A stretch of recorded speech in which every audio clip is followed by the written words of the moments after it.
مغیرہ بن شعبہ رضی اللہ عنہ ایک سفر میں رسول کریم صلی اللہ علیہ وسلم کے ساتھ تھے۔ وہاں آپ رفع حاجت کے لیے تشریف لے گئے۔ جب آپ واپس آئے، آپ نے وضو شروع کیا تو مغیرہ بن شعبہ آپ کے اعضائے وضو پر پانی ڈالنے لگے۔ آپ صلی اللہ علیہ وسلم وضو کر رہے تھے۔ آپ نے اپنے منہ اور ہاتھوں کو دھویا، سر کا مسح کیا اور موزوں پر مسح کیا۔ صحیح بخاری حدیث نمبر 182۔ عبداللہ بن عباس رضی اللہ تعالی عنہ نے رات رسول کریم صلی اللہ علیہ وسلم کی زوجہ مطہرہ اور اپنی خالہ میمونہ رضی اللہ عنہا کے گھر میں گزاری۔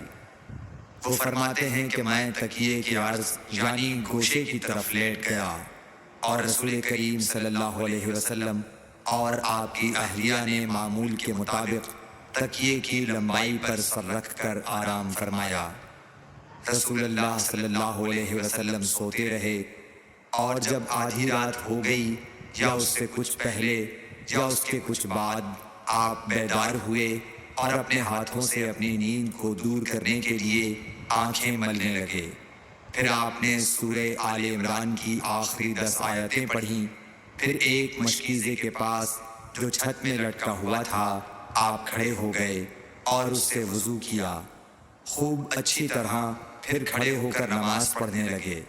ابن عباس رضی اللہ تعالیٰ عنہ کہتے ہیں میں نے بھی کھڑے ہو کر اسی طرح کیا جس طرح آپ نے وضو کیا تھا۔ پھر جا کر میں بھی آپ کے پہلو مبارک میں کھڑا ہو گیا۔ آپ نے اپنا داہنا ہاتھ میرے سر پر رکھا اور میرا دایاں کان پکڑ کر اسے مروڑنے لگے۔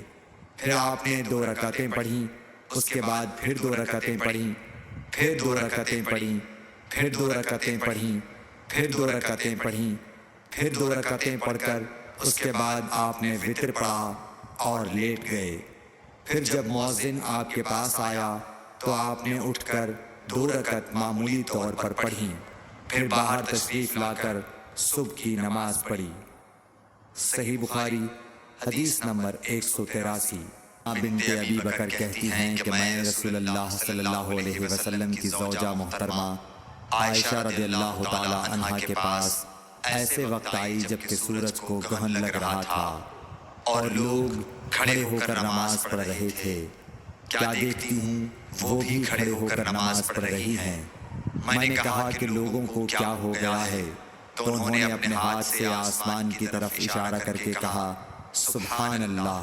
میں نے کہا کیا یہ کوئی خاص نشانی ہے، تو انہوں نے اشارے سے کہا کہ ہاں، تو میں بھی آپ کے ساتھ نماز کے لیے کھڑی ہو گئی۔ آپ نے اتنا قیام فرمایا کہ مجھ پر غشی طاری ہونے لگی اور میں اپنے سر پر پانی ڈالنے لگی۔ جب رسول اللہ صلی اللہ علیہ وسلم نماز سے فارغ ہوئے تو آپ نے اللہ کی حمد و ثنا بیان کی اور فرمایا آج کوئی چیز ایسی نہیں رہی جس کو میں نے اپنی اس جگہ نہ دیکھ لیا ہو، حتیٰ کہ جنت اور دوزخ کو بھی دیکھ لیا، اور مجھ پر یہ وحی کی گئی ہے کہ تم لوگوں کو قبروں میں آزمایا جائے گا، دجال جیسی آزمائش یا اس کے قریب قریب۔ راوی کا بیان ہے کہ میں نہیں جانتی کہ اسماء نے کون سا لفظ کہا۔ تم میں سے ہر ایک کے پاس اللہ کے فرشتے بھیجے جائیں گے اور اس سے کہا جائے گا کہ تمہارا اس شخص یعنی محمد صلی اللہ علیہ وسلم کے بارے میں کیا خیال ہے۔ پھر اسماء نے لفظ ایماندار کہا یا یقین رکھنے والا کہا، مجھے یاد نہیں۔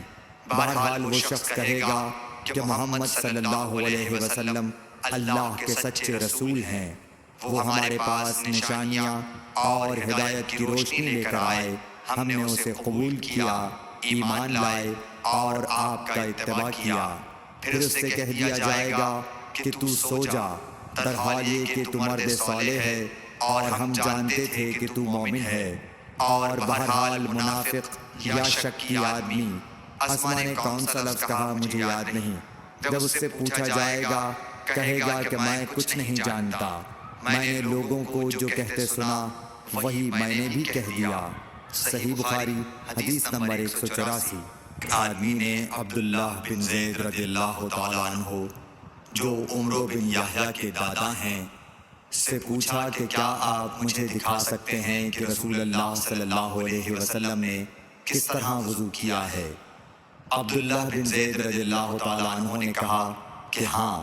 پھر انہوں نے پانی کا برتن منگوایا، پہلے پانی اپنے ہاتھوں پر ڈالا اور 2 مرتبہ ہاتھ دھوئے، پھر 3 مرتبہ کلی کی، 3 بار ناک صاف کی، پھر 3 دفعہ اپنا چہرہ دھویا، پھر کوہنیوں تک اپنے دونوں ہاتھ 2 مرتبہ دھوئے، پھر اپنے دونوں ہاتھوں سے اپنے سر کا مسح کیا، اس طور پر اپنے ہاتھ پہلے آگے لائے پھر پیچھے لے گئے، مسح سر کے ابتدائی حصے سے شروع کیا، پھر دونوں ہاتھ گدی تک لے جا کر وہیں واپس لائے جہاں سے مسح شروع کیا تھا، پھر اپنے پیر دھوئے۔